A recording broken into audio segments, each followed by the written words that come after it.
Hey y'all, this is Tyler Blake with TylerBlakeArt.com again on day 68 of my 100 Days of Making Comics. And I'm just going to go ahead and start inking my corrected panel here.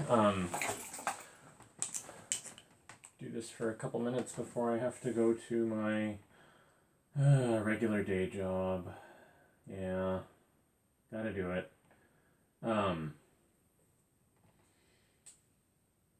Yesterday was my wife's birthday, so we both took yesterday off, and that was cool. But it's kind of like when you were in school and you have a a long weekend, or even spring or summer break. When it comes time to go back to school, oh man, that can be rough. So I think I had mentioned the other day that I was just gonna do this one really bold and simple to get the main lines and proportions down, so that I could ink over it on my lightbox. So I'm not really worried about very much at all here. I'm just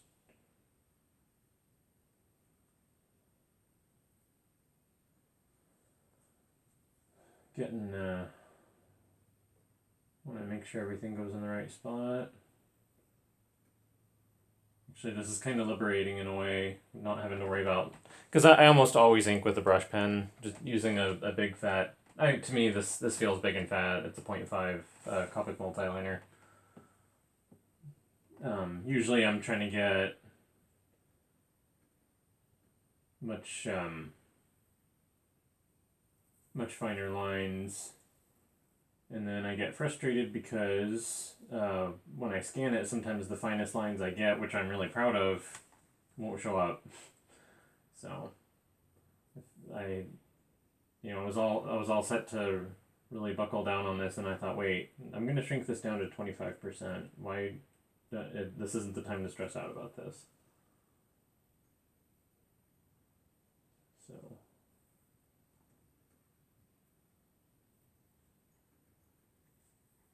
Wrinkle lines.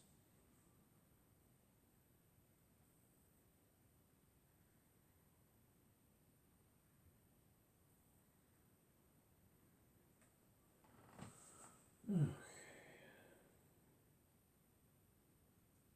Let's see.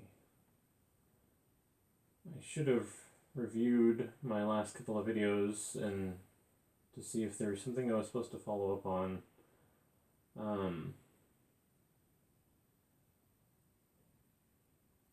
Well, let me put a question out there. I know that some of y'all in the 100 Days community are my age, or close to it, let's say within 5 years or so. And so some of y'all had similar experiences to me when you were growing up. I think that I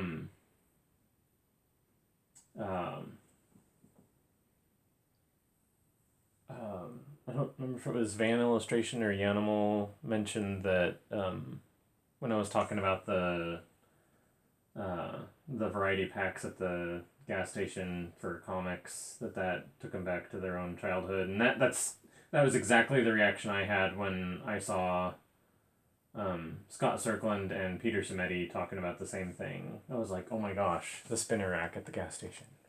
Wow.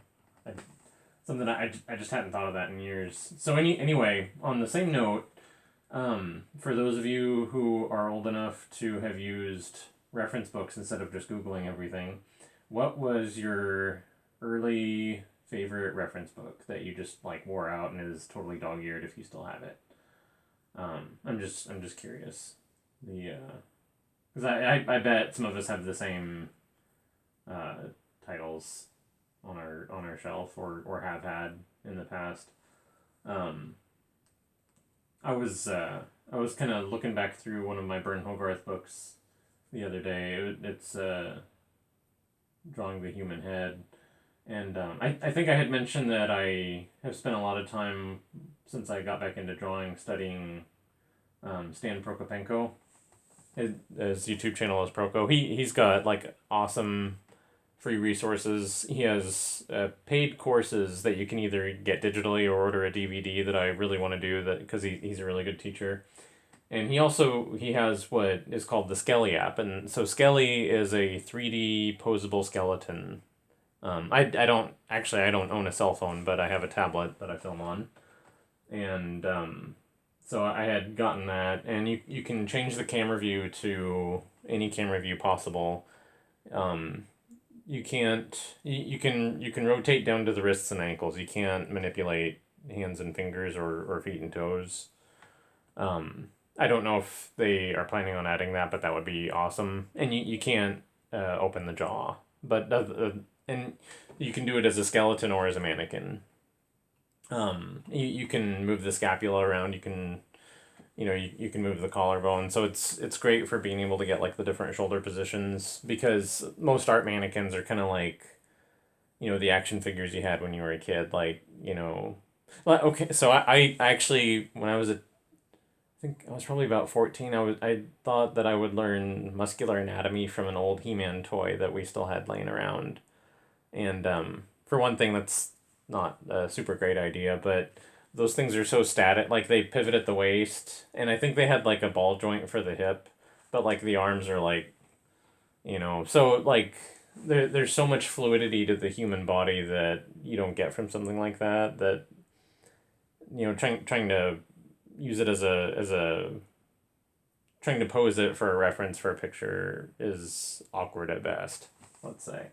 So the Skelly app is great, and you can download it. I think it costs like $6 or something like that, and you can if you go to proco.com. And I'm not like a paid affiliate or anything like that. I just really dig it. Not that there's anything wrong with being a paid affiliate, but just in case anyone was wondering, no, I'm not getting paid for that. But anyhow, the point I was getting to was that when I was looking at my book by Bern Hogarth on drawing the human head, he really glosses over certain, like he talks about like structure and form of like the cranial mass and all that stuff, but I was looking at the table of contents and I was like, oh yeah, I don't remember what he says about the nose, because like the nose is a really pretty complicated thing that a lot of people struggle with, and he like just kind of glossed over it in like I think 4 pages, and it was like I was like, this is why I had a hard time learning how to draw noses. And I still that's something that I still find challenging, but Proco on his YouTube channel has, I think he has like 3 different videos on like structure and anatomy of the bone and the cartilage, and how to draw it from different angles and that kind of thing. And it's a great resource. So I don't regret having reference books. I sometimes I think I sound like an old crusty codger, like in my day the internet was called books. But and I still use and enjoy a lot of my reference books, but sometimes, just being able to get on YouTube and find a really good tutorial is pretty awesome too, if I'm being honest. So.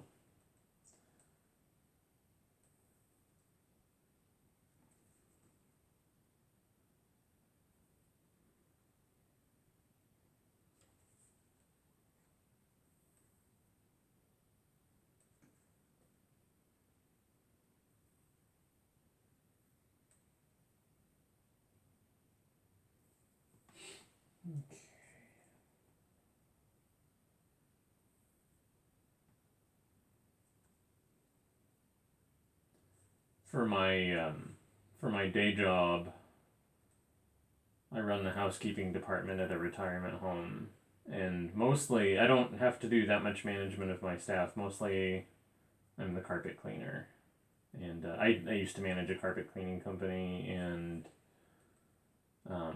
when my previous employer sold his business to like our biggest rival, and they were like really pretty unethical people that I didn't like or trust. I was like, I don't want to work for them.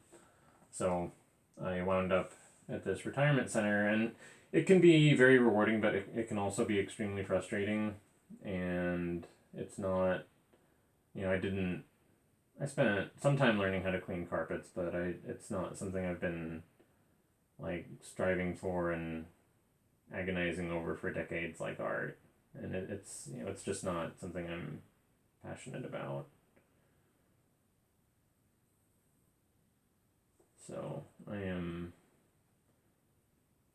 for a long time I didn't really understand how there's so much that like the economy and the nature of business has changed so much with everything that goes into being online that I really just didn't get it. Like how do you in the old days you had to, if you wanted to be an artist, you had to go throw yourself on the mercy of a gallery and try and get somebody to represent you, and um, you know it took me a long time to wrap my head around that it's just not really like that anymore. So I am really looking forward to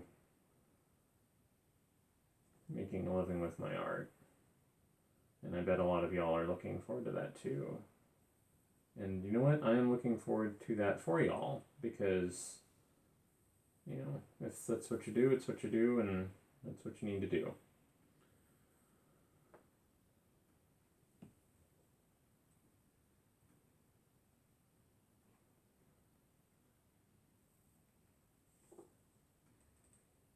How am I doing on time? I'm going to go ahead and cut this off short here. That's where I'm at. Because I am going to be late if I don't get out the door here pretty quick. So I'll be doing some more work on this, and hopefully tomorrow I will have this ready to throw on the lightbox, and I can get back to just doing my regular page on page 5 there. So, and I will see y'all tomorrow. Thanks for watching. Keep reading comics, making comics, and buying comics, and I will see y'all later. Bye.